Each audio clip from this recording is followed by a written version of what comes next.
think this speaks to a larger issue, Sabs, and the larger issue being, and I already have the banner for this because I want to make sure I get it right. What will it take? Because that was a good question that Whoopi Goldberg actually asked. I'm trying to make sure I pronounce things more correctly. But what will it take? You know, because here's the thing. And a lot of people have been bringing up the part where Jane Elliott spoke about, and by the way, a lot of people praise Jane Elliott for some of the work that she did, which I do think is good. But at the same time, Jane Elliott also skirts the reparations issue, which is something that's problematic to me. But that's a whole nother story. That's interesting. Yeah, so she skirts the reparations talk. But anyways, but she did ask a good question. Would any white person living in this country voluntarily live the life of a black person for the rest of their life? I think you did a poll about that one time on Twitter, and most people said no. Yeah, I did. And the problem is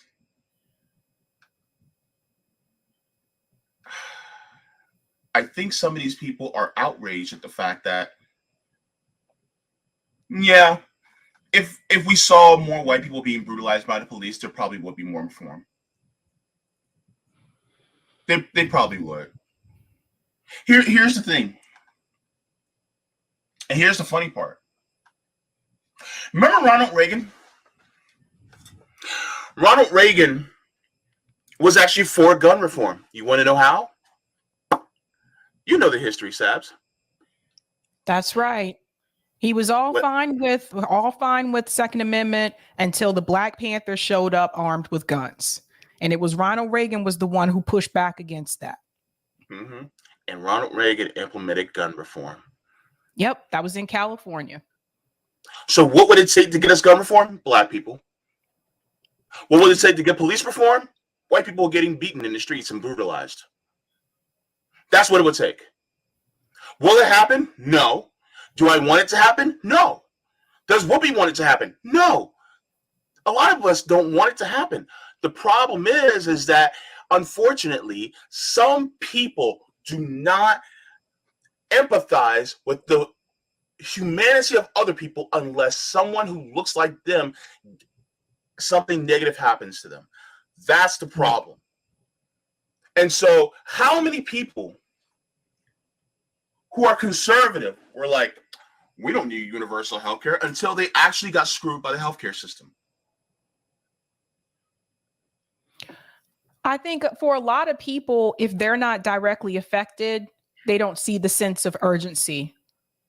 And in several different issues, like not just about policing, but in a several, other issues, they don't see that sense of urgency. Yeah. And I think that's the problem, Sabs, because the thing is that you have people saying, oh my God, that was such a racist take. And it's like, how was it racist when she asked a question that you should be able to answer? It's like, and then it goes, where's your outrage? If that's so outrageous, if it's not outrageous to you, then that means that you're not necessarily affected in your mind and your heart.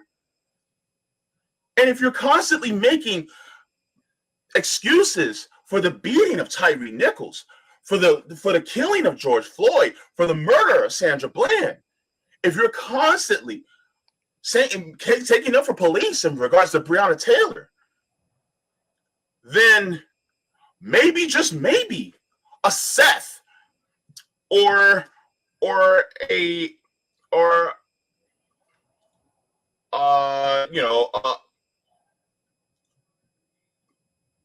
somebody, like a Karen, may have to be brutalized in order for you guys to actually know what we're going through. And then it's like, okay, now you guys know. Yeah. I mean, the lack of sympathy it's interesting, though. I have noticed this time around, and I believe this is because the narrative that was released first is that it was 5 Black police officers, right? Now we see differently now that there were also, it might have been two white police officers that were also involved. And one of the white police officers was the one who was tasing him, right? But see, his face for the most part had been kept out of mainstream media, and they just focused on those 5 Black cops. I have noticed some of the same people, especially some of the conservatives that usually will go along and side with the police. Now, all of a sudden, this time around, I've noticed some of those same people are defending the victim instead of the police. So I'm going to look and see, because I haven't seen it yet. I'm going to look and see what the perspective is now that it's been released that the white cop was the one who was tasing him. So there's a racial element to it too. Like it's a lot easier to look at those situations when the victim is of a different race than you and the perpetrator is, of the same race than you. And it's different to look at it when you see this time it's a different situation where the victim is still an unarmed Black man, but the police, at least the ones that were televised, were all Black. So it's different when you see your own race doing it and then when you see another race doing it. You see what I mean? Yeah. There's more of a, I think there's more of a, some people feel there's more of a need to defend the action when it's one of your own. Yeah. And it just goes to show that actually perfect thing I just found here.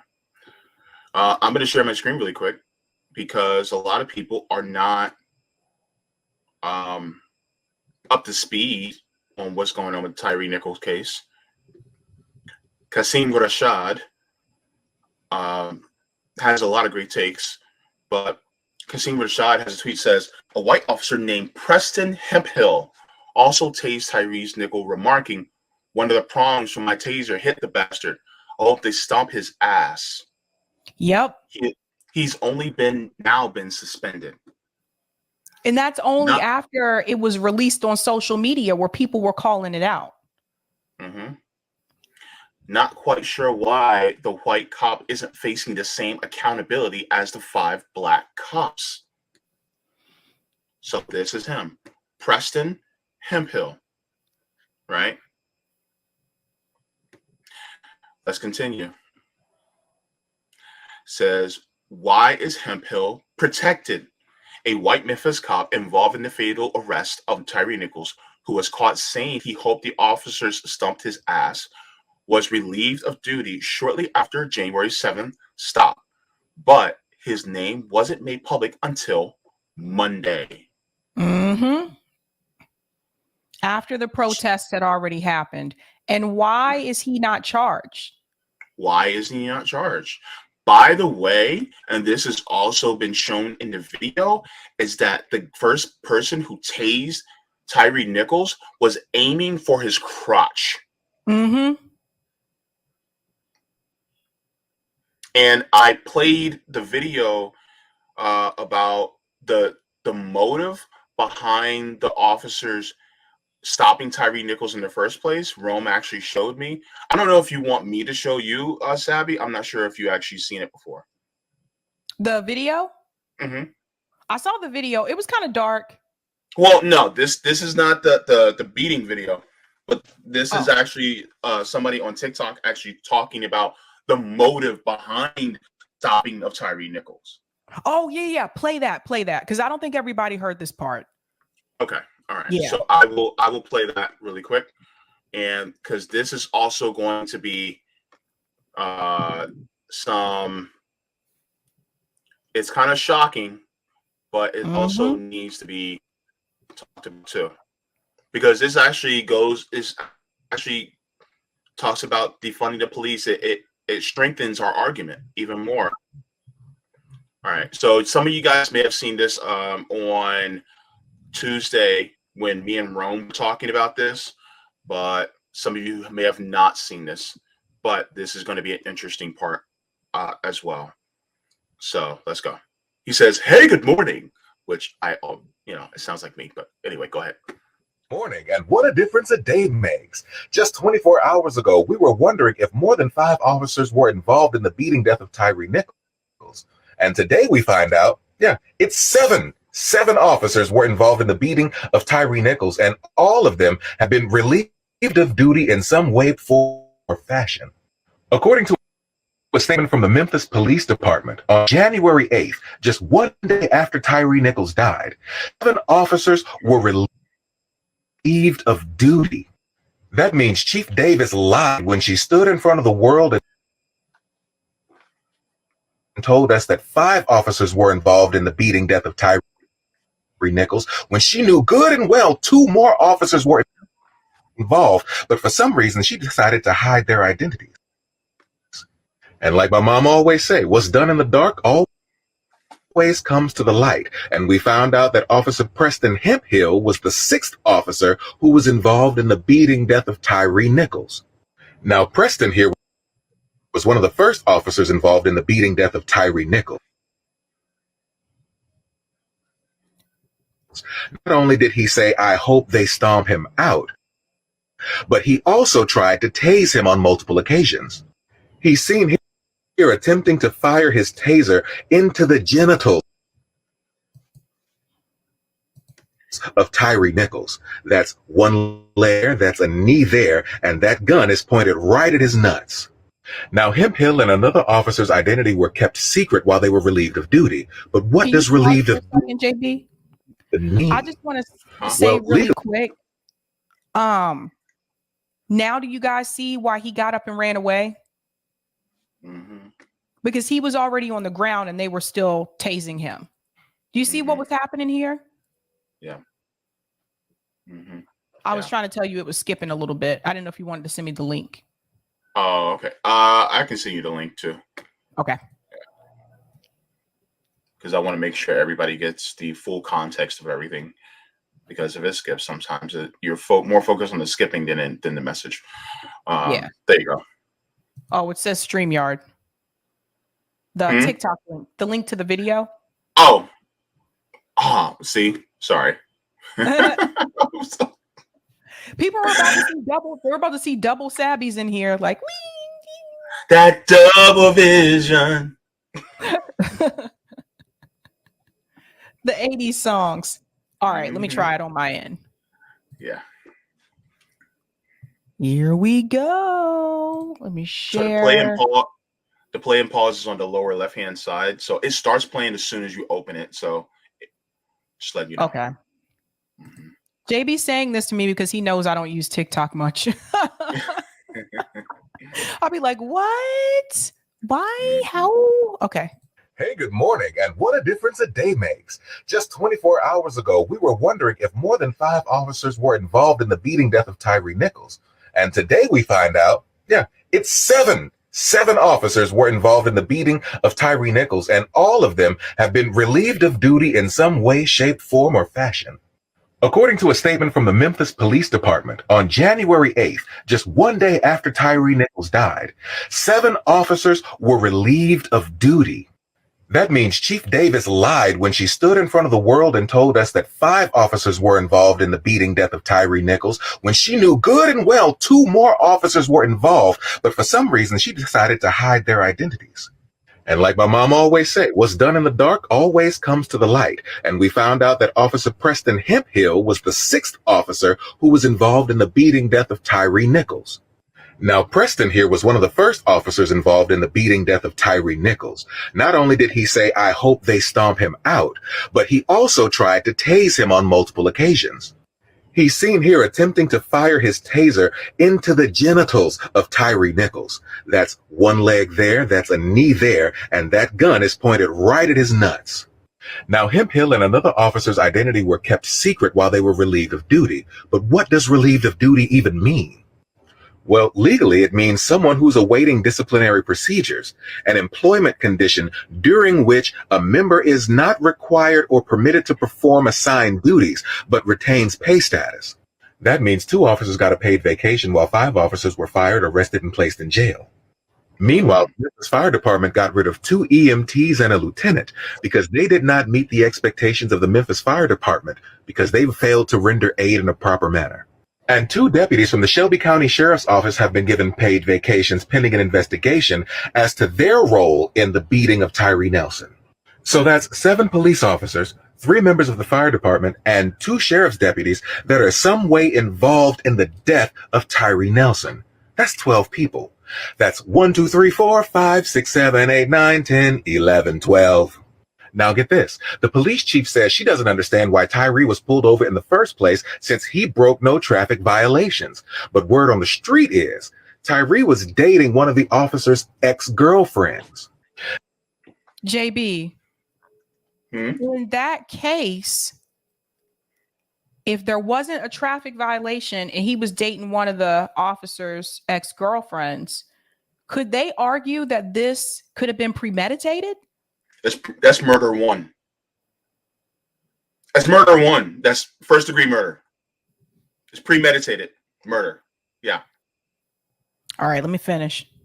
Now, it's alleged that he didn't like the fact that Tyre was dating one of his exes. So he stalked the man, learned his schedule, and stopped him 1 block away from his mother's house, pulled him from his vehicle, beat him, and encouraged other officers to beat the man. That's why you could see him taking pictures of him at the end of the beating, because he was taking pictures and sending him to the ex, showing, look what I can do to your boyfriend, allegedly. True, that shows intent, premeditation, willful misconduct, and dereliction of duty. Hey, good morning, and what a difference. Wow. We'll have to wait and see if that comes to light. Yeah. Because I don't have any proof about that now. But allegedly, that's what they're saying. Yeah, allegedly. But the thing is that typically when the streets are talking, when the streets say something, the streets actually are true. When the streets talk. And this is why when he was running and he got to that, remember when you were showing and they showed the street view, it wasn't from the body cam, but it was the street view when he was getting beat up. That area that they were in it was close to his mom's house, so close that he could scream out his mom as he was beating up. And if you remember in the body cam footage, he was screaming mom because he was screaming for his mother because he was near his mother's house. Okay, this all makes more sense now. This all makes more sense. Yeah, this is crazy. Listen, they hunt this man down. Yeah. They still never answered why was he pulled to begin with? Yeah. And why were they in plain clothes? Yeah. And so this sounds more like a revenge plot. And the thing is that something tells me that they meant to just beat him up and put him in the hospital. They weren't meaning for him to die, but he died anyway. So it may not be murder 1. It could be murder 2. But even still, it was premeditated to, beat the guy within an inch of his life. And then he recovers and probably never, sees his ex-girlfriend again. But he ended up dying. And even then, there's this, feeling of, oh, well, I can, I'm untouchable because I'm a police officer. And homeboy forgot he was black. Is this all this over a woman, Jaybe? Look, if that's actually the case, that's horrible. Like they went after him. They sought out this guy. They just said there was no traffic violation. There was none. There was no reason to stop him. In fact, he was actually going to watch the sunset like he always does. That's what he was going to do.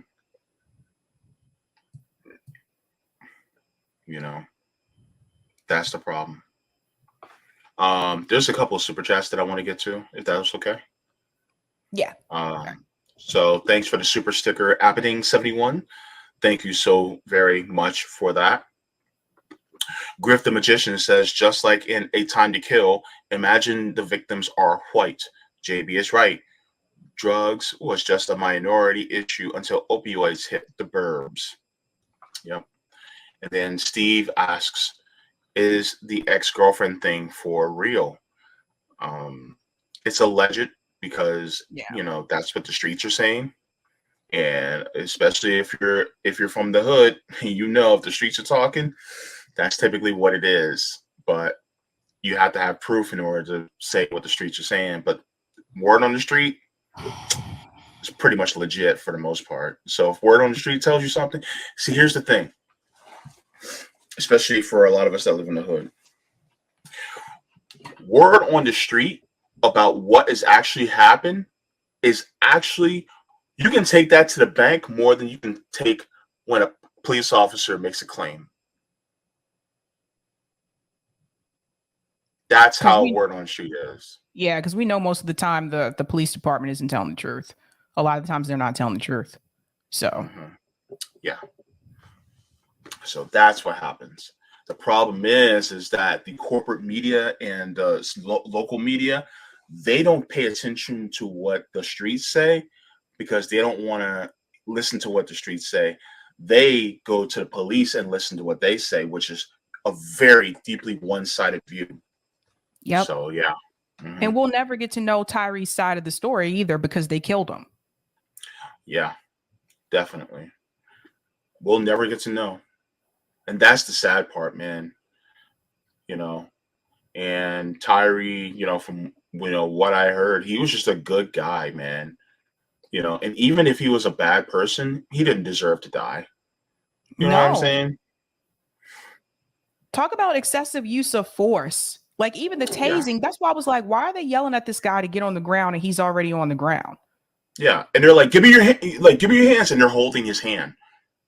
Yeah, they were holding his hand. So they already had his hand. And the other thing too is like, did they really think that like the body camera wasn't going to be checked at all? That they weren't going to check the body? You see what I'm saying? In the words of many Black women, child please. And they didn't get him medical help too. That was the other thing. They didn't call for medical help right after. No, because they wanted him to suffer. That was torture. That was torture. That was exactly what it was. We literally watched torture. It's terrible. I have some comments on Rockfin to get to really quick. Okay. Thanks for the tip. Roger Meadows says 20 to 40 grams day of fiber is needed. Love beef. What? I love Roger. Okay. They said they've been removing fiber from our diet, which ends up backing up in our system, causing all different types of cardio problems, colon, prostate cancers, and all different other types of problems. Sabby, I have a list of Black inventors you can start off with to fill the entire month to restart your Black History Month specials again. I DM'd you, Jerry Lawson. Oh, yeah, I did do that last year. I won't be able to do it tonight, though. I got a packed show tonight. But I did do that last year. Thanks for the reminder, Roger. Yeah, I'm going to try to do the same on my channel. Eric Montague says, have you seen the movie You People? No, I heard about it. I heard it wasn't that good, though.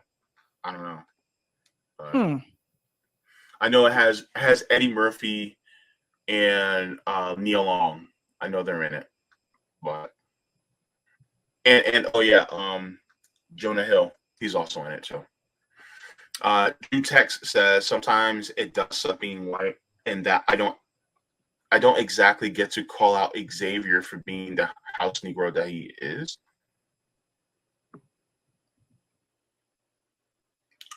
Okay. that's a little out of pocket for somebody white to say, but okay. Roger Meadows says, Sab, Xavier isn't just from PragerU, but he is probably also from Africa, not part of the freedom community. Freedmen name our ancestors and descendants were written into the congressional record. which makes it our ethnic group, African nation black. Only blacks not enslaved outside Africa come here and do everything not to associate with us. Also, another reason Reagan was against guns was that he was shot. Oh yeah, I forgot about that. I did forget Yeah. about that. So guys, remember what we said? What does it take for people in order to understand it has to happen to them? Well, Reagan. Yeah. Yeah. They have to be directly affected. Otherwise, it's just, and it's not for everybody. Like some people are able to, look at someone else's plight and see where they're coming from. But for the most part, I have noticed like the sense of urgency just doesn't seem to be there for the people that are not directly affected. Yeah, and there are some people that are able to get it without actually being directly affected, like you said, but that takes empathy, right? Mhm. And I think that's something that we need more of. But yeah, there are some people who are, born in a more privileged position. Rashad the Great says Xavier is Haitian. Yeah, Oh, because okay. that last name, yeah, that sounds like a Haitian last name. So yeah, but the whole thing about, it's like my question is like, what will it take? Is either one of two things going to happen? Actually, no, one of three. The most likely option is going to happen, and they're just going to make another law, put Tyre Nichols' name on it, and it's going to give more money to the police, the same type of police that beat Tyre Nichols to death. The other option, which is the lower likely option, is that white people start seeing more of their own being beaten, and either they're outraged and then they want police reform, but they don't care about their own and nothing happens, or we have a revolution like Rome says, and then we get rid of the police and we rebuild public safety from the ground up, which is the one that I'm actually more for. Because the thing is that there's no reform. There's no reforming that system. And the system is either going to stay the way it is, or we're going to rebuild it from the ground up. And it's going to be either one of the two. Yeah, I mean, it just, I have to play. Can I play this really quick from about Cop City? I want to share this really quick because if you're calling for more police reform after this incident happened with Tyre, but you're approving of Cop City, it's just you can't have both. Like you can't. You can't. You can't. You just can't. And I want to share this clip here from Democracy Now! Because they've been covering this quite often. But I want to share this because it says Atlanta's Cop City moves ahead after police kill one protester and charge 19 with domestic terrorism. And I just want people to understand, what is happening here in Atlanta. Now, democracynow.org, The War and Peace Report. I'm Amy Goodman with Nermeen Sheikh as we turn to Atlanta, where Mayor Andre Dickens announced Tuesday the highly contested $90 million police training facility known as Cop City is moving forward despite growing opposition and the police killing of a Forest offender. Weeks ago, law enforcement officers, including a SWAT team, were violently evicting protesters who'd occupied a wooded area outside the center when they shot and killed longtime activist Manuel Terán, who went by the name Tortuguita. Police claim officers were fired on, though activists there dispute the account. The activists have been camping out in Weelaunee Forest for months to prevent its destruction. This is Atlanta Mayor Andre Dickens speaking Tuesday. So I just wanted to pause it there for just a second, Jaybe, and I want to ask you this question. So Sure. That protester, and I know we've covered this before, like on RBN and everything, but I want to prove a point. That protester was an environmental activist. When is the last time you have known environmental activists to show up to protest with guns? It's flammable if you even hear about them showing up with guns. Right. Like that's not their thing. That's not their That's not their style. thing. No. Mm-mm. But the police say that they fired on at the police first. I'm supposed to believe that climate activists, environmental activists showed up with a bunch of guns and fired at the police. Oh Lord. See, now you got me wanting to show you this video. Actually, you know what?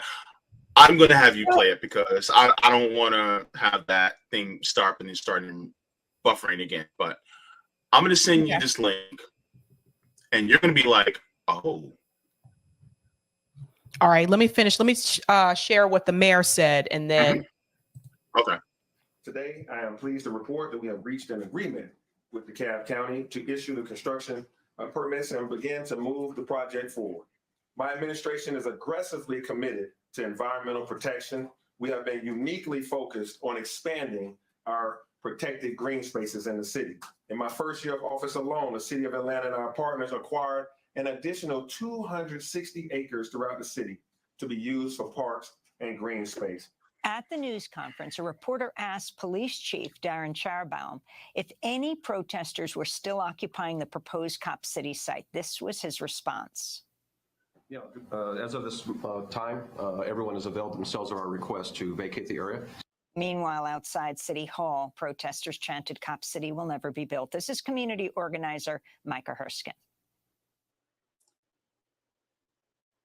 You're muted. They are moving forward with this project as if nothing happened, Jaybe. You know what's funny? They try to talk about, oh, well, we're just trying to make people safer while killing people in order to build something. This is like Rogue One. Try to kill anybody who tried to prevent the Death Star from being built. There you go. Star Wars, for you Star Wars peeps. We have to reference just in case. There you go. Yeah. So, yeah. And you want to talk about corruption, Sabby? I sent the link. It's in the private chat. I'm going to play it now. Yeah. Jaybe is the TikTok guru. I am not. So I'll share and play it. Mm-hmm. I'm not the best at it. I've posted things on TikTok, but then I just run away from TikTok at the same time too. Here we go. It's okay. It's okay. A lot of people are making assumptions and they have no idea what they are talking about. All right. I am not a liberal and I am not a Democrat. I am actually a conservative Republican. Yeah. So you know what? If what I'm saying fits the liberal agenda, so be it. What I'm saying is true. It's not fake. I've experienced this. This is my experience as a police officer, okay? You can't tell me otherwise. And I'm not saying every single department is corrupt. I'm not saying every police officer is bad. What I'm saying is too many departments are corrupt and too many police officers are bad. I don't know the number and I don't care. But what I do know is it needs to change. I worked for 3 different agencies. I worked for 2 municipalities and 1 sheriff's office. And in each of the agency I worked in, there was corruption. First, I worked for the city of Columbia, okay, in South Carolina. Go ahead and look it up. 2012, 2013. I'm sorry. I just had to pause there and say that's where I went to college. Okay. University of South Carolina. That's where the University of South Carolina is, you guys. So just FYI. So if he's about to say something about Columbia, I'll let you know whether or not, you know. That's why I sent it to you. Okay. And I left because of that. Because if the chief is corrupt doing those sort of things, well, guess what? I'm not going to stay there. There's over 300 officers in that department, right? Who knows who could be corrupt at that point? I mean, honestly. So I left because I didn't want to be a part of that. Then I went to a smaller town, all right, and did the small town PD. But even at that PD, there was police officers being investigated for crimes that they committed, right, while on duty, okay? I left there and I went to a sheriff's office. Well, guess what? The sheriff's office was the worst place I've ever been when we're talking about corruption. You know, scandals, cover-ups, all that. And I left. I got forced out because guess what? When they don't like you, they'll do everything they can to get you to leave. Okay? They can't fire you because you didn't do anything wrong. So what they're going to do is they're going to make your life hell, so they push you out the door. So I resigned. Okay? I didn't get fired. I resigned every single time I left. Nobody force resigned me. And what force resigned means is you did something wrong. So instead of them firing you, they're going to make you resign. No, I resigned. It was me who resigned. I did it because I wanted to leave because of the corruption in the places where I worked. Okay. So let me just say that and get that straight. And I was an officer in law enforcement for over 5 years, close to 6. Okay. So I've done everything and dealt with everything that you could ever think of. All right. When it comes to murders, attempted murders, I've been in 3 car chases. I can't even count how many foot chases. So don't try to say, oh, I just left after field training. No, I was in it. I was in the DUI task force. I did all of it. So don't try to point me as a rookie who doesn't know what he's talking about. I've been there and I've done it. So swallow that. Let's clear up a few things, okay?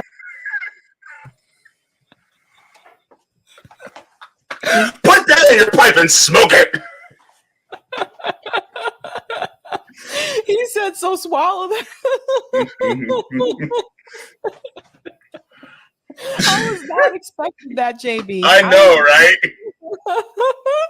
Oh my God. I deliver. Look, he wanted to make it very clear that he was not fired. He let you know he resigned.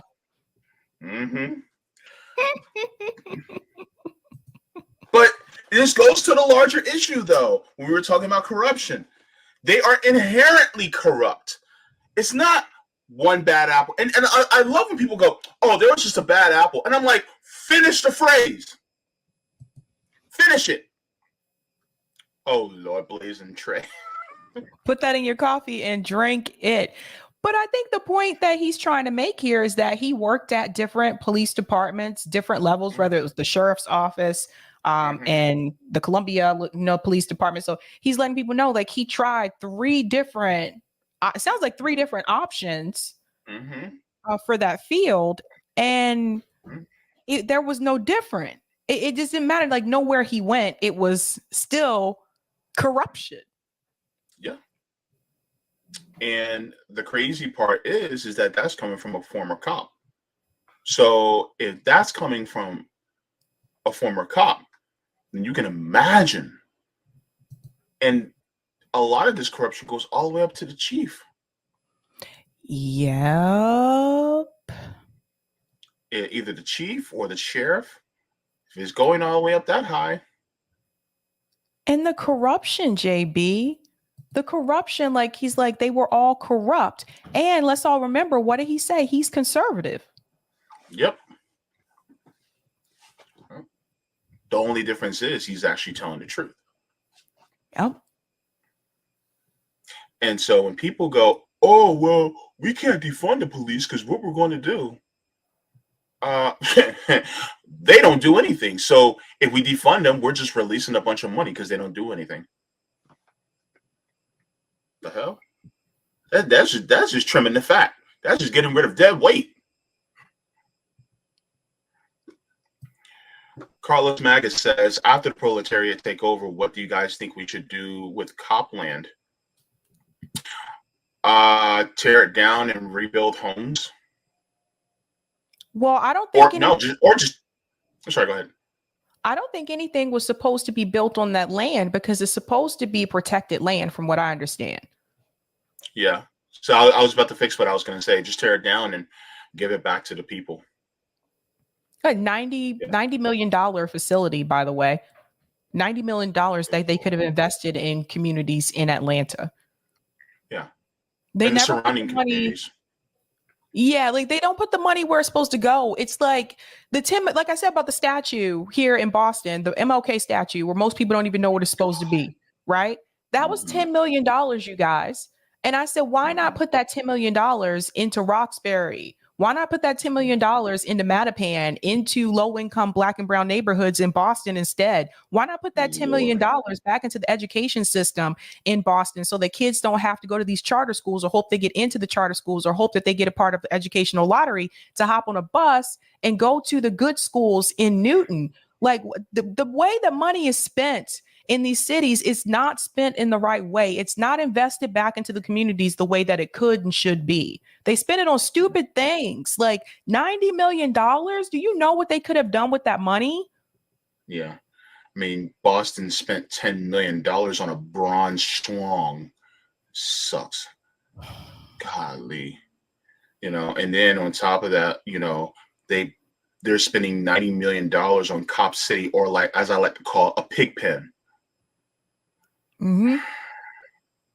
You know, it's just stupid. And then people wonder, well, why are these people impoverished? Because you guys spending all the money on cops. God. And for what? Because the last thing I saw more recently, police officers are leaving. Police officers are leaving. Defunding. Right, they're defunding themselves. Right.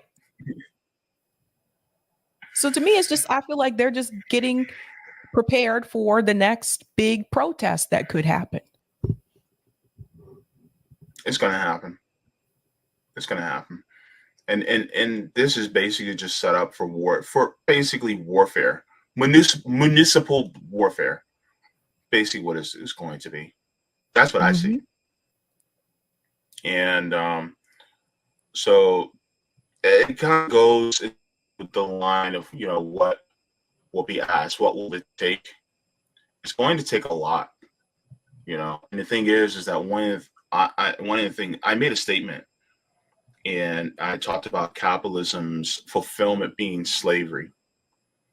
But the thing people don't realize is when I talk about capitalism's fulfillment is slavery, I mean chattel slavery. And I'm not just talking about for Black people. Because once they reinstitute chattel slavery outside of the prison system, which they're actively doing right now, it's not just going to be Black people, it's going to be white people too. Because Black people are the canary in the coal mine. And once they try to get us back into chattel slavery, guess who they're coming after?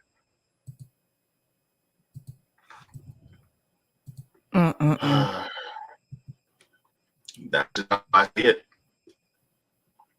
I think we got a couple of that. Yeah. Steve says, Sabby, my brother was a narcotics detective with LA sheriff in the 80s. His unit ran into the CIA several times. They had to give coke back. He talked to his boss. He was a white as a ghost. Wow. Yeah, because they were the ones that were selling us the cocaine and the crack in our neighborhood in the 1970s and 80s in order to pay, you know, for these coups and wars that they were conducting in other countries. Yep. So it's terrible. Yeah. So, you know, at the end of the day, we'll be asked the right question. But the problem is, some people just don't have listening comprehension. Wait, let me ask you this right before we're about to head out. But is it listening comprehension that they lack, or are they just being disingenuous? I think some of those people are being disingenuous on purpose. They're just looking. Some people are just waiting for that next time they can go after Whoopi again. They're just waiting for her to slip up again so they can get rid of her. That's what I think. That's probably what it is too.